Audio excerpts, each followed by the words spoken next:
she's maybe has managed to actually learn and be guided through that optimistic side of herself and really push forward even though she's had doubts about it.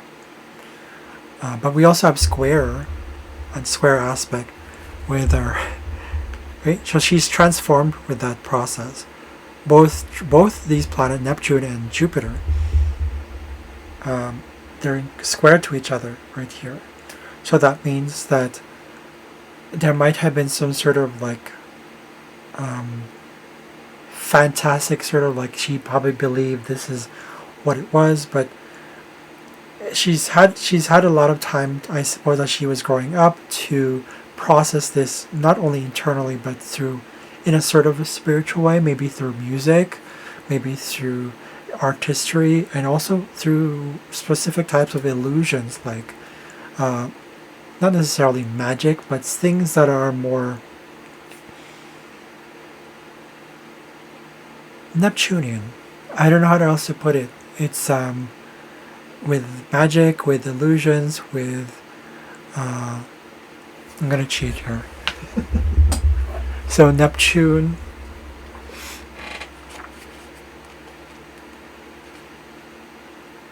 and this is how I do things. So I tend to really just get hands-on. Okay, yeah, so spirituality, the mysticism, sort of like things that we take deeply for granted. So, but she's kind of processed that internally because again it's retrograde, right? So with Jupiter there and also in retrograde, it's almost like she's had to put herself in a place, maybe distance and aloofness to like towards other people, specifically children. And she's had to grow through that. That's why she plays the role she does. We also have trine here from Neptune to Venus. So that's that one she knows she's been able to work with on a more subconscious level, more like it's kind of more automatic for her. Or maybe she didn't deal with it when she was younger, but now she's growing and she's really like, cause she's like much older than I am. She's definitely had a lot to learn when it comes to relationship with people, especially with Venus there in the 12th house. And as you know, Neptune rules the 12th house as well, so it's right in place there. So a lot of that relationship, she knows how to work with, how to convince others in a way to kind of put a spell on them, so to speak. But she's had to process that first before she knows how to do that. Or rather, before she started to know how to do that. The one thing I see here also is Venus was opposition to Uranus, also in retrograde. Lots of retrograde here. So even though she has a trine there, she kind of had to learn how to balance the unawareness of how to relate with others, but also to the changes that have been happening to her own health. Probably she's probably had a lot of issues with health when she was younger, particularly what does Uranus rule? What part of the body? The nervous system, of course. Yeah, of course. I know that. But also Pluto in retrograde. So a lot of like held things that were held back with her nervous system, like maybe it wasn't that sensitive. So it's particularly in the workplace, particularly with her awareness of her own health. So her reproductive system probably tied into her nervous system. So I don't know what that is. Maybe some sort of condition she developed when she was younger. But because it's in conjunction, she's learned to grow with that. Usually a conjunction is becoming, it's a sudden, sort of like an unused, I guess you can say an awareness. I read this somewhere. So when you have a conjunction, those who know those, an emphasis on the signs, okay, it directs affects you outer in an obvious level. Favorable or unfavorable, depending on the specific planets. And you get to focus on these things. It's nothing necessarily good or bad, of course. Yeah, it's like two cars moving, in the same directions, right? And you kind of grow from it. It's a growing thing, but it's sort of like it's right in your face. It's not like a square where it's like it's there as well, but it's more like it's a really challenging aspect. Squares are more, I find squares are more challenging than conjunctions, except squares create awareness, whereas conjunctions, they do, but it's more like you're using it rather than it sort of uses you, sort of the sort of thing. But in any case, there's that one. But we also have 21, 26, 22, 2016. Okay. Oh, she also had 21 degrees. Oh, okay. Well, 16 degrees. Okay. To Pallas Athena. So Pallas Athena is actually here providing her some sort of innate wisdom. It's really the way I've seen Pallas Athena is the Pallas Athena is like the connection to your higher self. So in this case, she's connected to her higher self, becoming more aware of the unawareness. In other words, the unconscious. That's the sixth house. The sixth house is unconscious.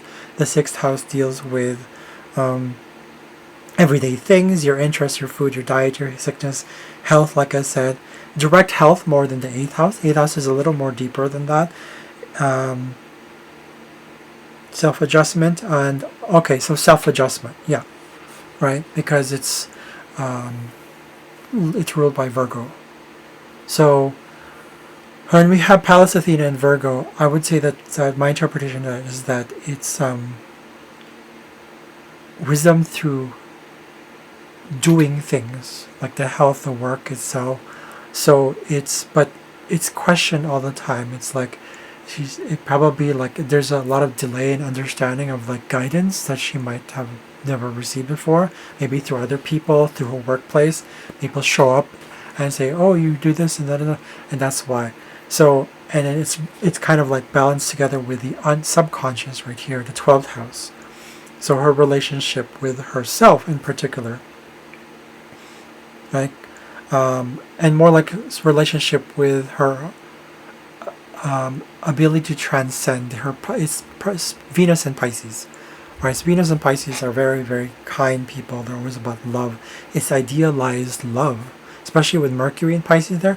Ideal, but she's kind of hiding that when she talks to people. So a lot of that stuff, her Mercury self comes out more. Maybe she's kind of like she's always been, especially when she was a child. Maybe that she was kind of like more. She was quieter, even though her actions show otherwise.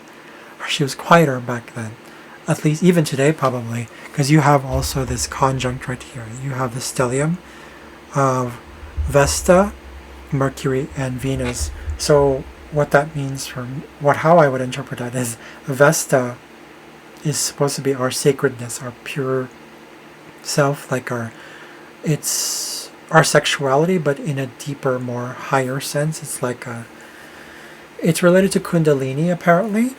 So, but we are definitely protected there. So Vesta is sacredness, to put it simply. So a lot of the sacredness, maybe she's learned to really know how to work with how she communicates and relates with others.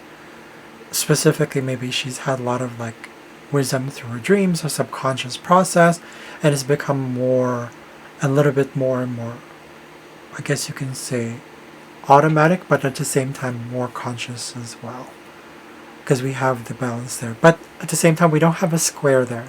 The only square she has is the Neptune right here with Jupiter. However, Neptune and Jupiter rule Pisces, so that means that Neptune and Jupiter rule her Vesta, Mercury, and Venus, and Chiron. So what that means is a lot of the process she goes through is definitely like a lot of awareness brought through self-transformation, which is the 8th house. A lot of transformation and healing, but also through her, I guess through children. Her childlikeness and her own artistry, her own creativity, the way she acts, again, the roles she plays. It's kind of, it's thought-provoking, right? But at the same time, you can tell she plays it really well. And when she plays XENA, well, I don't know, because I mean that's just maybe I'm biased about it, but I've always kind of emulated the way she behaved. She had this look on her face whenever she's like